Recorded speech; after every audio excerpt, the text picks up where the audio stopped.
Flexibility matrix method के ऊपर मई 2023 के एग्जाम में एक पूछा गया था न्यूमेरिकल, वही सॉल्व करेंगे हम बैठ के आराम से अपने अपने घर। और आपके साथ रहेंगे आपके अपने अविनाश सर। तो देर किस बात की, फटाफट शुरू कर देते हैं आज का लेक्चर। दोस्तों वीडियो बहुत लंबे हो रहे थे, इसके लिए हमने क्या किया, पहले ही कुछ डेटा लिख के रखा है, डायग्राम ड्रॉ करके रखे ताकि हमारा समय बचे। देखिए सवाल हमारे पास ये है कि ये आपको क्वेश्चन डायग्राम दिया रहेगा, अब इसको आपको एनालाइज करना है यूजिंग फ्लेक्सिबिलिटी मैट्रिक्स मेथड। अब ये फ्लेक्सिबिलिटी मैट्रिक्स मेथड यूज करने से पहले आपको क्या करना है, जहाँ पे सपोर्ट है ना वहाँ पे ऐसे रिएक्शन दिखा देना खाली। देखिए इधर फिक्स सपोर्ट है तो यहाँ पे एक वर्टिकल, एक हॉरिजॉन्टल और एक मूवमेंट, ऐसे 3 रिएक्शन। सेम यहाँ पे एक वर्टिकल, एक हॉरिजॉन्टल और तीसरा मूवमेंट, ऐसे कुल मिला के कितने मिल रहे हैं आपको रिएक्शन, 6। तो आपको यहाँ पे फ्लेक्सिबिलिटी मेथड यूज करनी है तो सबसे पहले निकालो DS, static indeterminacy of that structure. अब स्टैटिक इंडिटरमिनेंसी हम कैसे निकालते हैं, total reaction minus equilibrium equations minus additional equations. Reaction तो ये 3 और ये 3, 6। अब आपको पता चला होगा कि ये रिएक्शन हमने क्यों दिए थे, क्योंकि हमें रिएक्शन का डायरेक्टली काउंट मिल जाए। तो 6 minus 3 equilibrium equation, summation F X, summation F Y और समेशन ऑफ मूवमेंट, ऐसे 3 इक्वेशन।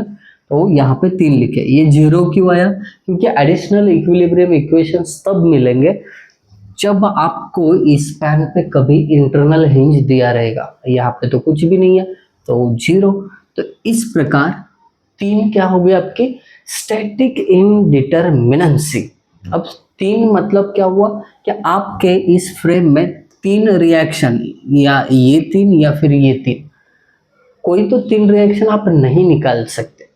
अब हम क्या करते हैं, सिलेक्ट करते हैं कि कौन से वो 3 रिएक्शन है, उनको कोऑर्डिनेट डिसाइड करते हैं। देखिए सबसे पहले मैं ना हॉरिजॉन्टल को कोऑर्डिनेट 1 बोलता हूँ, वर्टिकल रिएक्शन को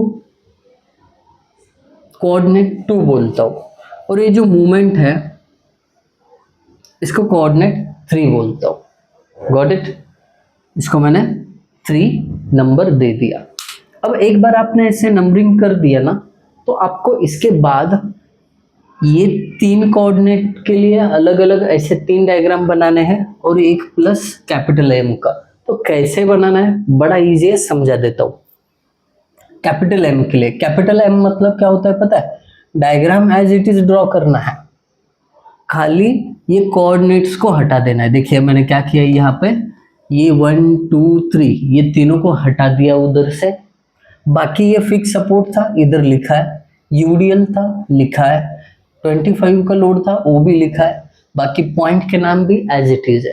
तो कैपिटल M का डायग्राम जब बनाओगे खाली 1 2 3 को हटा देना है। अब थोड़ा सा आगे बढ़ते हैं। M1 का डायग्राम मतलब आपने जो कोऑर्डिनेट 1 दिया है ना उसको कंसिडर करके डायग्राम बनाना है। फ्रेम बना दिया, अब 1 की जगह 1 यूनिट लोड लेके बाकी सारे एक्सटर्नल लोडिंग, कोऑर्डिनेट 2 3 इनको हटा देना है। देखिए यूडीएल हटा दिया, पॉइंट लोड यहाँ पे था वो भी हटा दिया, इधर फिक्स सपोर्ट है वो रख दिया, इधर सपोर्ट को रखना है, सपोर्ट को कुछ मत करो। ये बचे हुए 2 और 3 वो भी हटा दिए, तो ये M1 का डायग्राम आ गया। परफेक्ट। सेम तरीके से M2 मतलब क्या, खाली ये 2 कोऑर्डिनेट रखना है, बाकी एक्सटर्नल लोडिंग और ये 2 बचे हुए कोऑर्डिनेट हटा देना है। तो एक्सटर्नल लोडिंग तो हटा ही दिए, साथ में 1 और 3 इनको हटा के केवल वर्टिकल 1 जो है उसको लिखा। अब ये फोर्सेस है, इसके लिए 1 किलो न्यूटन दिया है। अब तीसरा जब डायग्राम ड्रॉ करोगे तीसरे कोऑर्डिनेट के लिए, frame as it is without external loading, 1 2 coordinate को भी हटा दिया, बचेगा एक खाली मूवमेंट, वो 1 किलो न्यूटन मीटर लेना है। आई बात समझ में, रोटेशन या मूवमेंट जब रहता है ना तो आपको 1 किलो न्यूटन मीटर का वहाँ पे वैल्यू अज्यूम करना है। ये बिल्कुल यूनिट लोड मेथड जैसा है, जिसको यूनिट लोड मेथड अच्छे से आता है उसको ये हलवा लगेगा, बहुत इजी है। अब देखिए ये डायग्राम भी निकाल दिए, सब कुछ हो गया। फिर आते हैं हम टेबल पे। फिर इसके बाद क्या करना है, टेबल बनाना है। इसमें होगा मूवमेंट का एनालिसिस। किसके किसके मूवमेंट का, कैपिटल एम मतलब इस डायग्राम में, M1 मतलब इस डायग्राम में मूवमेंट, M2 मतलब इसमें, और M3 मतलब इसमें। Got it. अब करेंगे क्या, सबसे पहले ना आप एक एक रीजन को या स्पैन को कंसिडर करते रहो। पहला रीजन हमने डीसी किया। अब ये साइड से क्यों जा रहे हैं, इसका रीजन है कि ये फिक्स सपोर्ट हमें कैलकुलेशन में नहीं लेना है। क्यों, क्योंकि अगर फिक्स सपोर्ट कैलकुलेशन में आएगा ना तो ये रिएक्शन फाइंड आउट करते बैठना पड़ेगा, तो वो अभी तो पॉसिबल नहीं है। तो मैंने क्या किया, इसको आउट ऑफ कैलकुलेशन रखने के लिए डीसी पहला पोर्शन कंसिडर किया। Okay, DC. अब इसमें ओरिजिन डी को मानते हैं और वहां से एक्स डिस्टेंस पे एक सेक्शन कंसिडर करते हैं एक्स एक्स, और यहाँ पे मोमेंट निकालते हैं। तो अब यहाँ पे मोमेंट निकालने के लिए आपको ये साइड का पूरा फोर्स कैलकुलेशन के लिए कंसिडर करना है, ओरिजिन की तरफ का। बट ओरिजिन की तरफ एक भी फोर्स नहीं है, ये आएगा सीधा 0। कैपिटल एम के डायग्राम में डीसी के लिए मोमेंट 0। फिर M1 यानी इस डायग्राम में सेम चीज, x x section, distance x, यहाँ पे मूवमेंट निकालनी है। फोर्सेस ये साइड के एक ही फोर्स है। इस पॉइंट को क्या करेगा, ये अगर पुश करेगा तो एंटी क्लॉकवाइज घूमेगा ना। पूरा बताता हूँ कैसे। अगर यहाँ से यहाँ तक का ये पोर्शन समझ लिया और ये फोर्स है, तो ये कैसे रोटेट हो रहा है, एंटी क्लॉकवाइज। इसके लिए फोर्स -1 इंटू डिस्टेंस x मतलब -x हो जाएगा। परफेक्ट। सेम M2 डायग्राम के लिए एक्स एक्स डिस्टेंस x, यहाँ पे एक ही फोर्स है, वो भी अगर आगे लाइन ऑफ एक्शन एक्सटेंड करेंगे तो इसी पॉइंट से पास हो रहा है, तो परपेंडिकुलर डिस्टेंस नहीं बचेगा ना, ये उसी पॉइंट से पास हो रहा है तो 0। तो M2 का वैल्यू 0। परफेक्ट। अब M3 की बारी है। यहाँ से डिस्टेंस x सेक्शन XX। अब देखिए सिंपल है इसमें, इस x के इधर देखो ओरिजिन की तरफ, तो एक मोमेंट है खाली, वो भी क्लॉकवाइज कंसिडर करी है हमने। क्लॉकवाइज मतलब हमेशा प्लस। अब मोमेंट है तो खाली 1 ही आएगा। बेस्ट। अब EI का वैल्यू तो अलग अलग दिया ही नहीं है, तो हर जगह EI ही रहेगा, पहले से ही लिख के रखता हूँ, है ना। इसका टेंशन ही मत पालो। कितना इजी लग रहा है, बहुत इजी लग रहा है आपको, मुझे पता है। अब DC हो गया, फिर उसके बाद CB पोर्शन लिखा मैंने। C को क्या माना, ओरिजिन, तो इधर से x डिस्टेंस पे ये क्या होगा, एक सेक्शन कंसिडर करना है। अब उसका लिमिट 3 2 5 0 से लेके 5 वो लिखा। अब इस पॉइंट पे आपको क्या करना है, मूवमेंट निकालना है और ये साइड के फोर्सेस। अब ये साइड देखा जाए तो एक ही फोर्स है, वो 25 है। अब ये 25 इस पॉइंट को पहले देखो कैसे घुमाएगा। ये अगर ऐसा है तो क्लॉकवाइज घुमाएगा ना इसको, क्लॉकवाइज। ये ध्यान देना, ये जो उंगली है जहाँ पे मूवमेंट निकालनी है और दूसरी फोर्स पे, तो क्लॉकवाइज घूम रहा है। तो पहले प्लस फोर्स है 25 इंटू डिस्टेंस कितना होगा, ये देखिए हमें ये डिस्टेंस चाहिए, है ना। पूरा तो x है, अगर उस पूरे x में से मैं 3 निकाल दूं तो इतना बचेगा ना, तो इसीलिए x -3। गॉट इट, बहुत बढ़िया। आगे बढ़ते हैं M1 डायग्राम पे। M1 डायग्राम में भी सेम तरीके का एक सेक्शन x डिस्टेंस पे। अभी आपको इधर फोकस करना है, गलती से भी इधर ध्यान मत दो, यहाँ पे आपको कैलकुलेशन करना है। इस पॉइंट को, ये जो 1 है ये अगेन क्या करेगा, एंटी क्लॉकवाइज घुमाएगा, इसके लिए -4 से 1। अब इस 1 का परपेंडिकुलर डिस्टेंस ये हो जाएगा यहाँ से लेके यहाँ तक, मतलब ये पूरा कितना है, 7 मीटर है। ये हाइट जो है लाइन ऑफ एक्शन से लेके यहाँ तक, ये स्पैन पे डायमेंशन इसलिए नहीं लिखा कि ज़्यादा गंदा दिख जाएगा वो। चाहिए तो 7 लिखता हूँ इधर,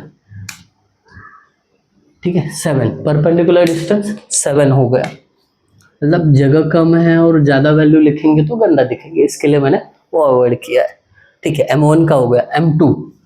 M2 पे भी सेम ऐसा ही एक आप x डिस्टेंस पे सेक्शन बनाइए, यहाँ पे मोमेंट लेनी है। अब ये फोर्स इसको अगेन एंटी क्लॉकवाइज घुमा रहा है, -1 फोर्स किधर गया, इधर। अब इस 1 की लाइन ऑफ एक्शन ऐसी जाएगी और इसका परपेंडिकुलर डिस्टेंस यहाँ तक का x, तो -1x। बड़े ठंडे दिमाग से आपको ना सोचना है, परपेंडिकुलर डिस्टेंस लेते समय गलती की कोई गुंजाइश नहीं है, ठीक है। अब हम चले तीसरे डायग्राम पे, M3 पे। अगेन यहाँ पे एक सेक्शन लिया x डिस्टेंस पे। अब इसके राइट साइड में देखो कोई फोर्स नहीं है बट एक मूवमेंट है, वो क्लॉकवाइज है, तो डायरेक्टली 1 आ जाएगा, एकदम सिंपल। अब खाली बचा लास्ट पोर्शन B2A। मैंने ओरिजिन B को माना, B को ओरिजिन मानने के कारण B से ही एक स्पेसिफिक डिस्टेंस पे XX सेक्शन लिया। अब B2A 7 मीटर है, तो 0 to 7 लिमिट हो गई। अब क्या करना है आपको, इस पॉइंट पे मूवमेंट निकाल लिया और ये साइड के फोर्सेस लेने। यहाँ पे तो कोई फोर्स नहीं है, एक फोर्स 25 है। अब ये 25 फोर्स इस पॉइंट को देखिए, ध्यान से देखना, आपका जो ध्यान है विचलित नहीं होना चाहिए। कभी कभी क्या होता है, पेपर आप लिख रहे होते हैं, पीछे से कोई पोक कर रहा था, अरे इसका आंसर बता, अरे इसका आंसर बता, तो ध्यान हट जाता है। पहला अपना कंप्लीट करो, बाद में जो आपको सही लगे। तो इस पॉइंट पे देखिए, कॉपी करवाना गलत ही बात है, नहीं करवाने का कॉपी बोलना पड़ता है यहाँ पे, नहीं तो बोलेंगे सर ने कॉपी करने के लिए बोला था। इस पॉइंट पे 25 के कारण होने वाली मूवमेंट, देखिए ये पॉइंट अगर ऐसा प्रेस किया तो क्लॉकवाइज घूम रहा है ना, इसके लिए +25 इंटू, अब जिस 25 का डिस्टेंस फ्रॉम दिस पॉइंट। अब कई बच्चे क्या करते हैं पता है, यहाँ से लेके यहाँ तक x मान लेते हैं, वो नहीं हुआ डिस्टेंस परपेंडिकुलर ही होना चाहिए। कैसे, ये देखिए 25 का लाइन ऑफ एक्शन एक्सटेंड करे तो ऐसा आएगा, तो यहाँ से लेके यहाँ तक ये डिस्टेंस मतलब 2 मीटर है ना, तो वो 2 मीटर लिखना पड़ेगा। परफेक्ट। अब बचा ये यूडीएल के कारण यहाँ पे कैसा मोमेंट लगेगा, देखिए क्लॉकवाइज, क्योंकि पॉइंट इधर लगेगा, पॉइंट लोड, तो क्लॉकवाइज घुमाएगा। पहले तो ये प्लस, फिर इसका इंटेंसिटी निकाल लेते हैं सबसे पहले, पॉइंट लोड का 12, इसका क्या है इंटेंसिटी ऑफ यूडीएल, स्पैन कितना है x, ठीक है। अब ये हुआ पॉइंट लोड ऐसा 12x, ये x सेंटर पे होगा, मतलब x/2 डिस्टेंस क्या रहेगा इसका परपेंडिकुलर, तो यहाँ पे लिखता हूँ x/2। तो ये कुल मिला के कैसे होगा, 25 2 × 50 प्लस 2 1 × 2 2 6 × 12 6x मतलब 6x²। बड़ी कम जगह में बड़ा आंसर लिख रहे हैं हम, ये भी स्किल है। आगे बढ़ते हैं, M1 पे चलते हैं। अब सेम BA सेक्शन, ओके, यहाँ से डिस्टेंस इसका x, निकालिए इस पॉइंट पे मूवमेंट, राइट साइड में केवल एक ही फोर्स है। अब यहाँ पे ना बहुत बार बच्चों से गलती हो जाती है कि इसको क्लॉकवाइज ले या एंटी क्लॉकवाइज ले। देखिए यहाँ पे पॉइंट है, यहाँ पे फोर्स अप्लाई हो रहा है, तो ये कुछ इस प्रकार स्ट्रक्चर है, इधर भी एक होगी इसकी डंडी। इसको अगर पुश किया जाए, ये पॉइंट ऊपर है, तो ये एंटी क्लॉकवाइज पूरा का पूरा स्ट्रक्चर। ध्यान देना इस स्ट्रक्चर पे, ये पोर्शन कंसिडर किए है ना हम, इसको यहाँ पे अगर हम पुश करेंगे ना, तो ये पूरा स्ट्रक्चर इस पॉइंट पे फिक्स है, तो ये ऐसा रोटेट होगा, मतलब एंटी क्लॉकवाइज रोटेट होगा। इसके लिए माइनस फोर्स है 1 अब इसका परपेंडिकुलर डिस्टेंस, ये देखिए लाइन ऑफ एक्शन अगर मैं एक्सटेंड करूँ तो ये ऐसे आएगा, हमें डिस्टेंस परपेंडिकुलर ये चाहिए। देखिए फोर्स का लाइन ऑफ एक्शन और वो पॉइंट, ये दोनों के बीच का डिस्टेंस, यह ना मैं बहुत प्रेस करता हूँ परपेंडिकुलर डिस्टेंस लेने पे, समझाने पे, क्योंकि यहाँ पे गलती होती है, मैंने कई दफ़ा देखा है वैसे यहाँ पे ही गलती करते हैं। तो मैं नहीं चाहता कि हमारे डिस्कशन में कोई भी बच्चा ऐसा ना छूटे यहाँ पे गलती करे। चलिए ये डिस्टेंस कैसे निकलेगा, पूरा तो 7 है, तो इस पूरे 7 से ये x हटा दो, बता देता हूँ। ये देखिए पूरा यहाँ तक 7 है, इसमें से मैं ये जो आपने x माना है ना यही हटा दूँ तो ये बचेगा, मतलब 7 माइनस x करना पड़ेगा। ये देखिए ये -1 तो है ही, और इसका परपेंडिकुलर डिस्टेंस आता है 7 minus x। Got it, perfect. अब M2 पे चलते हैं।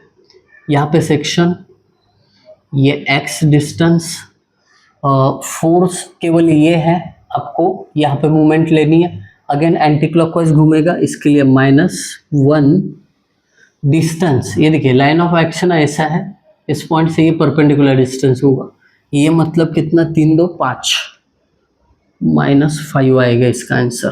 ठीक है। M3 में भी यहाँ पे सेक्शन ले लो x डिस्टेंस पे, यहाँ पे इसके साइड इधर देखो क्लॉकवाइज एक ही मूवमेंट है 1। दैट्स इट, आपका टेबल कंप्लीट हुआ। आई बात समझ में, बहुत बढ़िया। अब देखिए इससे हमें फ्लेक्सिबिलिटी मैट्रिक्स को लिखना है। कैसे फ्लेक्सिबिलिटी मैट्रिक्स कैसे बनेगा, देखिए अगर 3 अननोन है, 3 कोऑर्डिनेट बनाए हैं तो 3/3 का बनेगा, 3 रोज 3 कॉलम। तो उस तरीके से मैंने लिखा फ्लेक्सिबिलिटी मैट्रिक्स। अब इसका यूज करके कोऑर्डिनेट 1 2 और 3 इनके लिए एक एक इक्वेशन बनेगा जो कॉम्पैटिबिलिटी इक्वेशन होगा। भाई हार नहीं मानने का, यकीन मान, आज अगर हार नहीं मानी तो जिंदगी में आगे कभी हार नहीं माननी पड़ेगी। मेहनत की आदत लगेगी, सफलता की चटक जो होती है ना सबसे अच्छी होती है। तो सफलता पाने के लिए बेकरार रहो, हार मत मानो, थोड़ा कंटाला आ गया पानी पियो फिर चालू करो। वैसे तो आप लोग सब धुरंधर हो, अगर अभी तक वीडियो देख रहे हो तो धुरंधर लोग हो, रुकोगे नहीं। आगे बढ़ते हैं। फ्लेक्सिबिलिटी मैट्रिक्स का यूज करके हमने बोला कि 1 2 3 के लिए हमें क्या करना है, कॉम्पैटिबिलिटी इक्वेशन बनाने हैं। देखिए पहला है एचडी के लिए कैसा कॉम्पैटिबिलिटी इक्वेशन बनेगा। पहले तो मैंने इसको डेल वगैरह ऐड किया था, थोड़ा मैंने अभी इस सब में सिंप्लीफाई किया, डेल वगैरह हटा दिया, डायरेक्टली एचडी लिखा। अब एचडी के लिए नंबर कौन सा है, 1, तो क्या करूं, डेल 1 0 प्लस, अब इधर पहला जो रो है x1 x2 और x3 जोड़ते जाओ उसके साथ, जैसे कि f11 into x1, f12 into x2, f13 into x3 is equal to 0। अब vd के लिए नंबर कौन सा है, 2। अब vd का नंबर 2 है, इसके लिए डेल 2 0, ठीक है। प्लस दूसरे के लिए दूसरा रो कंसिडर करो, f21 into x1, f22 into x2, f23 into x3 is equal to 0।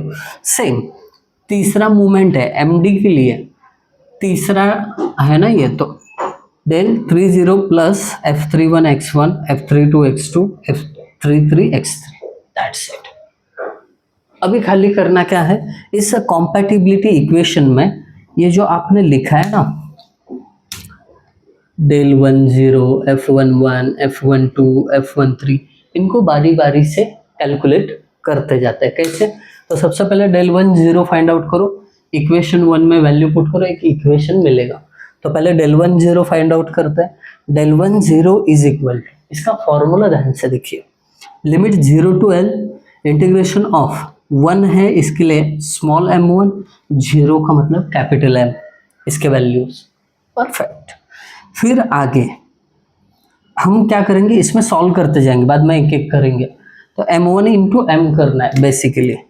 तो क्या करते हैं, हर एक सेक्शन को अप्लाई करते हैं।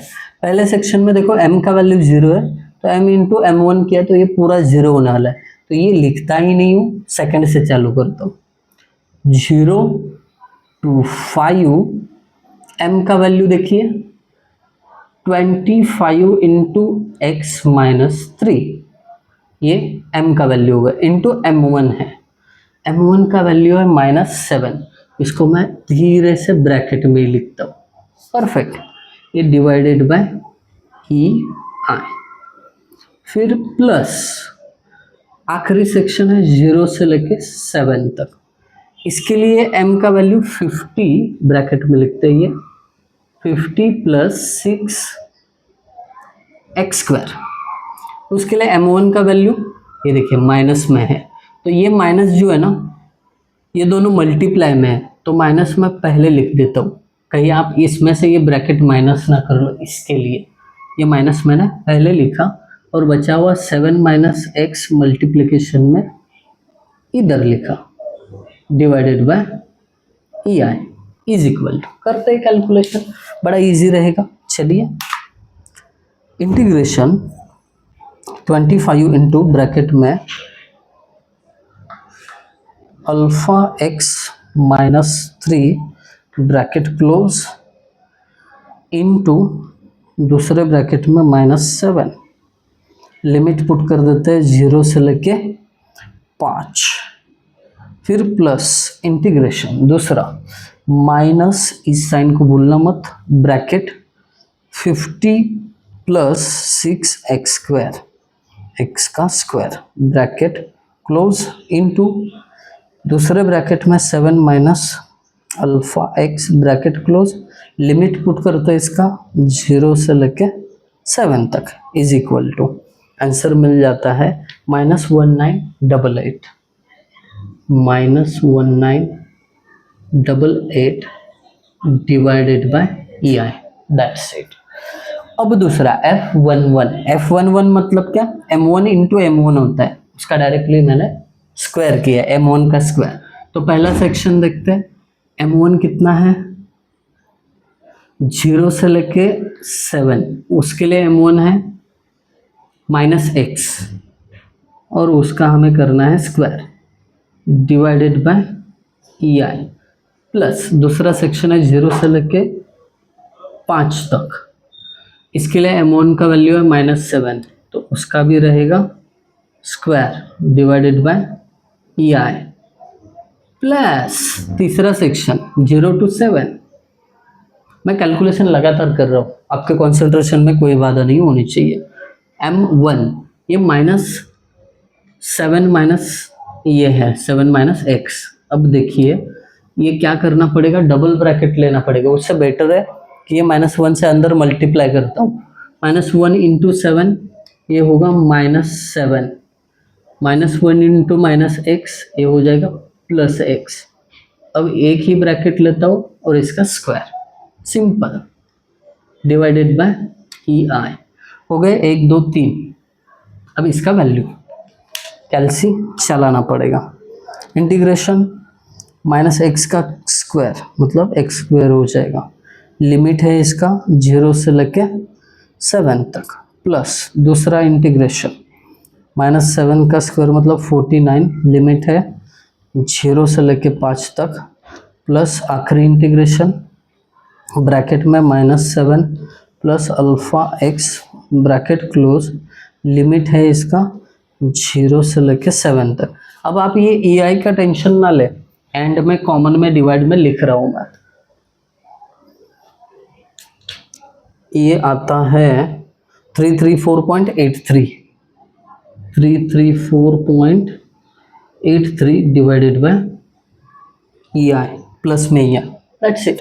अब आगे 1 2 के लिए, 1 2 के लिए वैल्यूज पुट करो, पहले 0 to 7 1 2 m1 इंटू m2, पहला तो 0 इंटू ये हो जाएगा, तो मैं क्या करता हूँ, पहला जो सेक्शन है उसके लिए कैलकुलेशन नहीं लिखता हूँ, डायरेक्ट दूसरे से शुरू करता हूँ, m1 -7 और ये -x, minus into minus plus 7x, ये डायरेक्ट करना सीखो, 0 से लेके 5 का लिमिट है।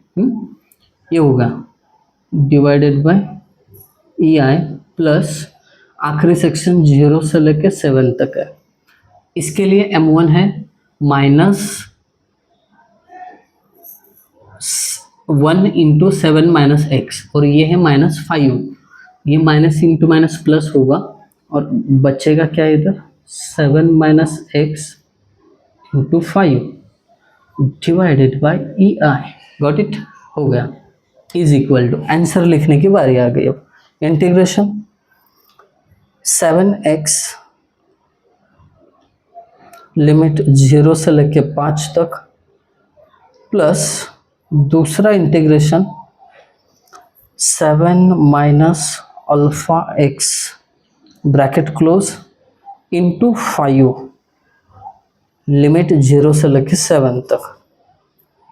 बहुत मेहनत करना पड़ता है मेरे दोस्त, आंसर उसके बाद आता है 210 divided by E I. Got it, इसका भी आंसर मिल गया, खाली अब इनका बाकी है, हो जाएगा ये भी। हार नहीं मानने की, कंटिन्यू कैलकुलेशन करते रहता है। चलिए 3-1, अब 3-1 और 1-3 सेम ही रहेगा, इसके लिए दोनों को एक साथ कैलकुलेट कर रहा हूँ। m1 इंटू m3 होने वाला है। अब देखिए m1 और m3 में कोई भी जीरो कभी भी नहीं है, ये दो कॉलम में, तो तीनों का कैलकुलेशन होगा। तो पहला है 0 to 7, लिमिट 0 to 7, m1 का वैल्यू -x और m3 का वैल्यू 1, मतलब 1 इंटू -x, तो ये हो जाएगा -x divided by E I plus दूसरा सेक्शन 0 से लेके 5 तक है। m1 -7, ये है m3 1, तो -7 ही रहेगा, -7 into 1 -7 divided by E I plus तीसरा section again 0 to 7, -7 minus X into 1, मतलब यही वैल्यू है ना, -1 इंटू 7 माइनस एक्स इंटू 1, मतलब यही वैल्यू होगा, इज इक्वल टू, करते हैं कैलकुलेशन इसका, इंटीग्रेशन -x लिमिट 0 से लेके 7 प्लस दूसरा इंटीग्रेशन -7 लिमिट 0 से लेके 5 तक प्लस तीसरा integration -1 into 7 minus alpha x bracket close. ठीक है, सही है, लिमिट 0 से लेके 7 तक इज इक्वल टू -84। ये ई आई जो है ना हर चीज में डिवाइड में, वो कॉमन यहाँ पे लिखता हूँ, दैट्स इट, परफेक्ट।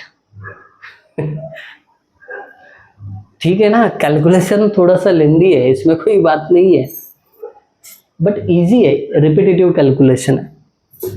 मुझे बार बार ये कहना पड़ता है कि ये रिपीटेटिव है, इसलिए कि आप हो सकता है कंटल जाओगे। m2 इंटू m, क्योंकि डेल्टा 20 फाइंड आउट करना है, इसके लिए फॉर्मूला क्या है, 2 के लिए स्मॉल m2 और 0 के लिए कैपिटल M, तो m2 इंटू m करना है।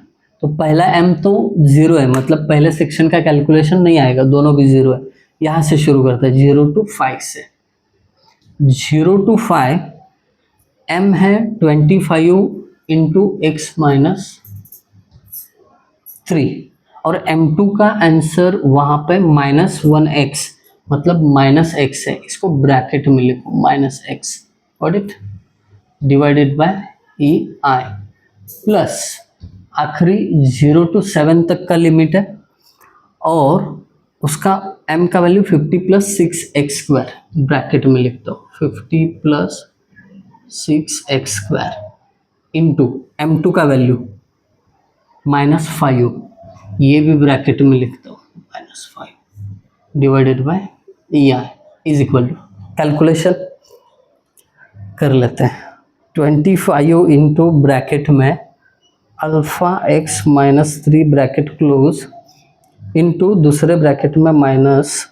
x bracket close, limit put करते हैं इसका 0 से लेके 5 तक, ठीक है, प्लस ये वाला इंटीग्रेशन ब्रैकेट में है 50 + 6x² ब्रैकेट क्लोज इनटू दूसरे ब्रैकेट में -5 ब्रैकेट क्लोज, लिमिट है 0 से लेके 7 तक, इज इक्वल टू करो, आंसर मिल जाएगा -5284 -5284.17 divided by EI, that's it, मिल गया del 20। अब इनका समाचार लेते हैं, क्या है F22 के लिए, M2 का स्क्वायर है, तो कर लेते हैं M2 का स्क्वायर, M2 की वैल्यू पहली तो 0 है, तो इसका कैलकुलेशन मतलब यहाँ से शुरू करो, लिमिट 0 से 5 तक, उसके लिए M2 का वैल्यू -x, और -x का हमें करना है square divided by EI dx plus आखिरी सेक्शन 0 से 7 तक, उसके लिए M2 का वैल्यू है -5 और उसका करेंगे square divided by EI is equal to calculation integration alpha x का स्क्वायर लिमिट 0 से लेके 5 प्लस ये आखिरी -5 का स्क्वायर होता है 25, 0 से लेके 7 इज इक्वल टू, आंसर आ जाता है 216.67, 216.67 divided by EI, that's it. अब F23 और 32 दोनों एक ही है ना, 3 का पोजीशन खाली बदल दिया है।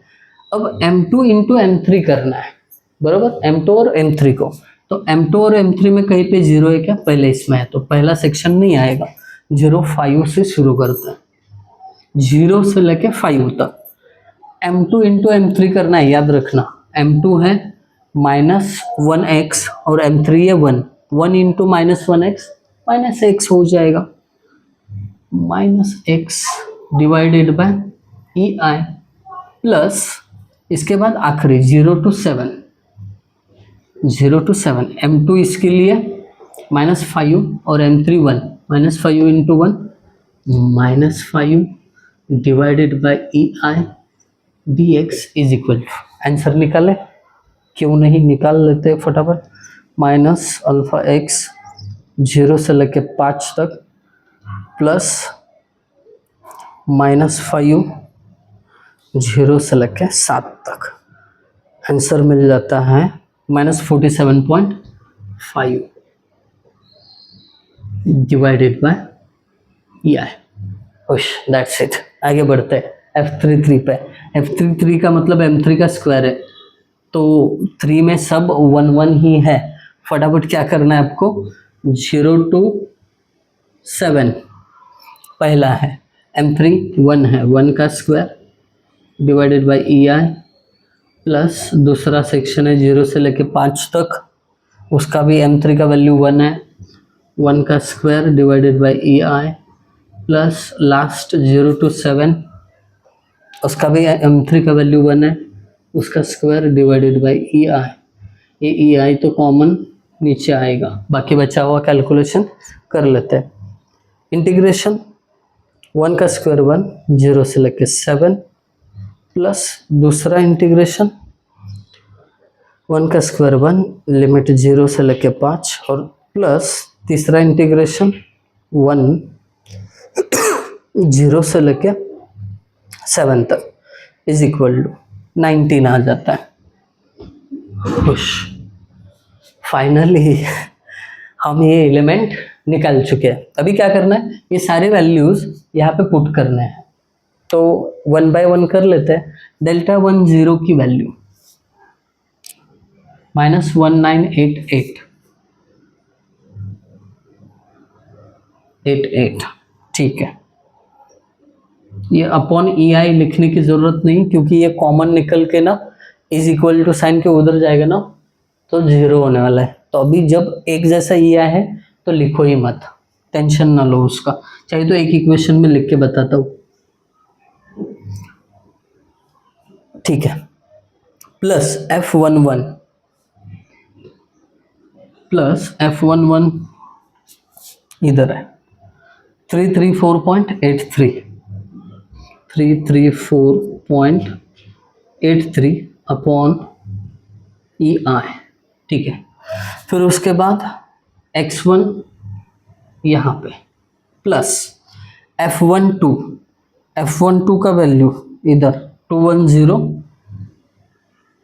अपॉन EI, साथ में X2 प्लस F13 इधर है -84 अपॉन EI, साथ में X3, है ना।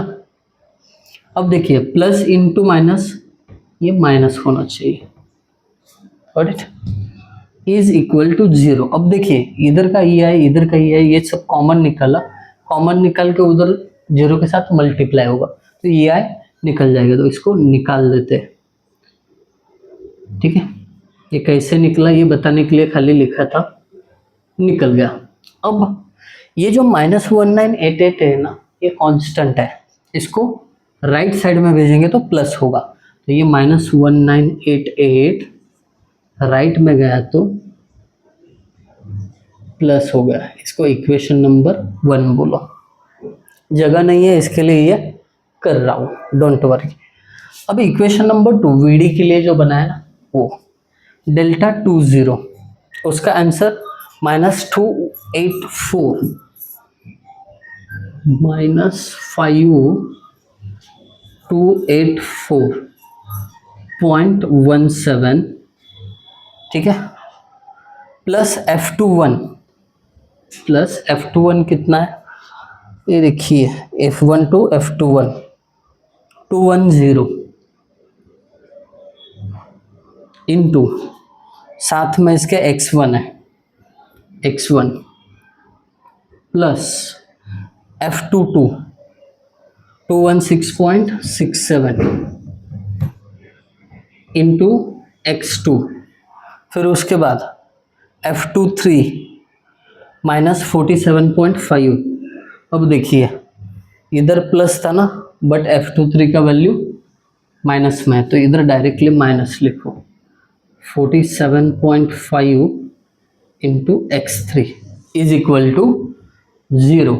अगेन ये कांस्टेंट जो है 5284 इधर माइनस है, उधर जाएगा तो प्लस होगा, तो हम क्या करते हैं 5284.17 को इधर भेज देते हैं, 5284.17, इसको बोला equation number 2, got it, perfect.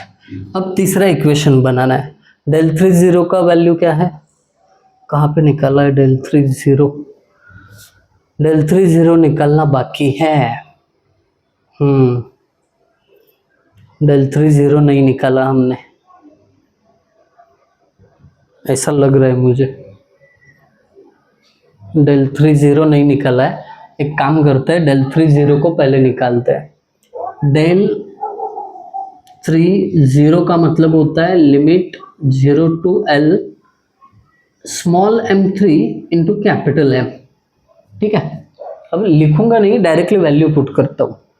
क्या करना है, capital M into small m3, पहला तो कैपिटल M 0 है, मतलब पहला सेक्शन चला गया, इंटीग्रेशन पहला जो है गया, तो दूसरा देखिए कैपिटल M 25 इंटू ब्रैकेट में alpha x -3 bracket close into 1, ठीक है। लिमिट इसका 0 से लेके 5 तक, प्लस ये वाला कैपिटल M का वैल्यू 50 प्लस 6 अल्फा x का square bracket close into m3, ये है 1, लिमिट इसका 0 से लेके 7 तक, तो आंसर आता है del 30 का 973.5। तो यहाँ पे लिख दूँ del 30 is equal to 973.5 divided by EI, ठीक है। ये डायरेक्टली कैलकुलेट किया है बट समझा दिया कि फॉर्मूला कैसे है। तो मैं इसको हटा देता हूँ और इसकी जगह इक्वेशन 3 लिखना चालू कर देता हूँ।